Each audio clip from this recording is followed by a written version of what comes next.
We're at Gamescom 2016, catching up with Amplitude Studios here to learn more about Endless Space 2. And let's begin with that. You're revealing a new faction here at Gamescom. What can you tell us about them? So the Lumeris is a new faction we introduced. You know, the previous Gamescom what we showed was the Cravers, we showed also the Sophons. One was warmongering, one was kind of scientists, smart guys, and now it's the Lumeris. Lumeris is all about trading. These guys basically they are kind of a water faction, and they all base their culture around trading, exchanging, and then they found out dust. By finding out the dust, they realized that now they can conquer the galaxy through trading and through commerce, and make dust theirs.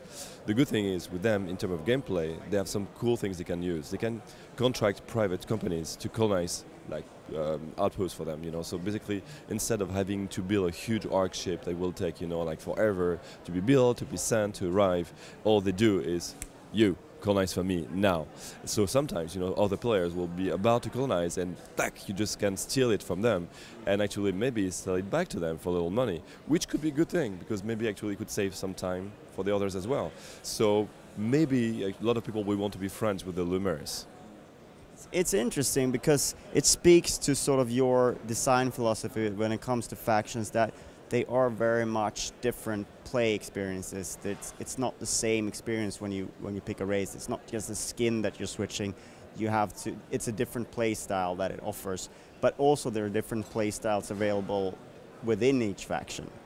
So totally. So the thing is, when we throughout our history, we discovered that making asymmetric faction, it's hell to create, it's impossible to balance, but it's so much fun to play, basically. And basically, we all want to play the game differently, Some people, we realize, when they play a 4X game with us, all they do is make money all along the game, and just sit on a big pile of gold, and they're happy. Others, they want to have a big army and always want to attack you, Others, they want to have the biggest gun, That's all. They don't care if they lose, they don't care, but they had the biggest guns all throughout the game. So it's always, it's a matter of personalities and how you want to play the game, and we want to give these tools to our players. So yes, it definitely fits our philosophy, and basically all the factions we want to work on is that way. But it's true, when you play one of these factions, you should not always be able to play it the same way. It's sometimes you should explore. If you look at the Lumeris, the way they organize, the way they will have their own backstory. You will be able to choose some different paths, and some of the paths will be very pacific and very friendly with everyone. Others will be more like kind of mafia guys, the dust is mine, and then I will make sure you will give me your dust, So it's always different ways of playing the game, and it depends, again, what was your mood today, Did I feel like being a badass, or do I want to be, a gentle guy, trading guy? What's it like returning to Endless Space? Because sort of where you started, and what's that like, sort of being able to sort of come back, fresh eyes, having done a lot of things in between? Well, when we started Endless Space 1, so it was 5 years ago, so we didn't know how to make a 4X. It was our first 4X, we didn't know if we would even manage to finish it, it was, that's why we created the games together, to ask some guys to come and help us. We have some amazing world champions of civilization coming and joining us and say, oh, okay, let me have a look and let me play it with you. And so it was very interesting, but we learned on how to make 4X as we were doing it, and then we did Endless Legend, and we kept learning, and what came with Endless Legend was also a lot about asymmetric factions. We learned a lot also about storytelling, to introduce storytelling in a 4X game. In the 4X game, you always randomize the game. So how can you tell a story which is always random? So how can you make it fun and interesting to play it all over again and still have fun? So all these things by the end of the Endless Legend. Just okay, now that we know all of that, now that we are so many in the company, can't we just go back and revisit Endless Space, and make it how we know how to do it today. And at the same time, there's so many cool things that we can develop, because as we are more comfortable with the basis of 4X, we can also focus on adding new things, like the population being at the center of the gameplay, for example. It's interesting because you are a very sort of special studio in that sense, but now you've been picked up and cooperating with Sega. What's that been like, that marriage? How do you feel? Are you still the same studio, or are you changing in any way? So it's very new, you know. So it was a month ago. So if it was different today, it would be really, really odd.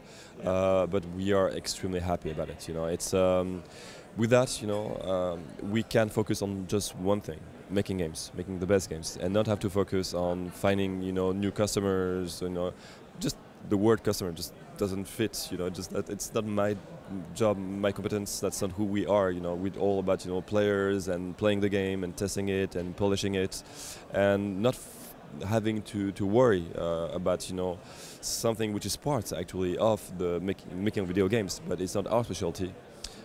And to find someone really good at that, you know, and you know that they will fight really hard for you, and it's really awesome.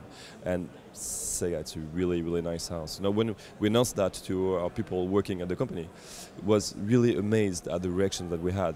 Everyone always have something positive to say about them, you know. So some were like fans of Relic, some were fans of Sonic, some were fans of the Mega Drive, some were fans. So it's always something cool to say. And they also have a stable of PC-focused developers, of strategy developers. So you sort of fit into that with your own niche, kind of nicely.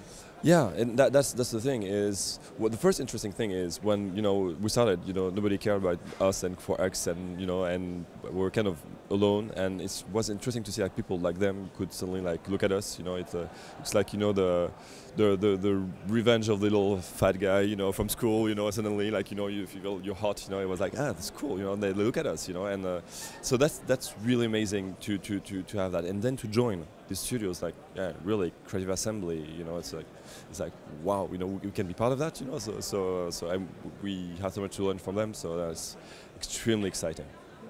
Very cool. And let's finish off by introducing people to, because you plan on an early access release for Endless Space 2. What's the roll-up plan? What's the roadmap for the game?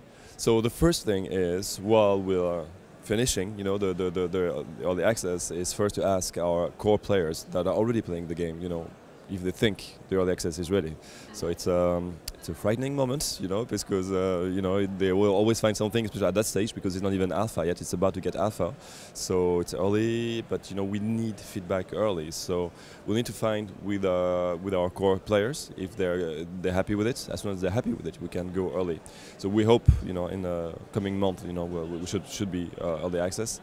And then, you know, it's to bring as many people as we can to get so much more feedback, you know, to evolve that game and make sure that, you know, everyone can find his fitting playstyle in the game, that everyone can see it evolve and be polished as, you know, they would want it to be. So together, then we can ask everyone, do you think the game is ready for the next stage, which is, you know, the Gold Master, you know. So that will be quite an interesting road. Thank you so much for taking the time. Thank you very much.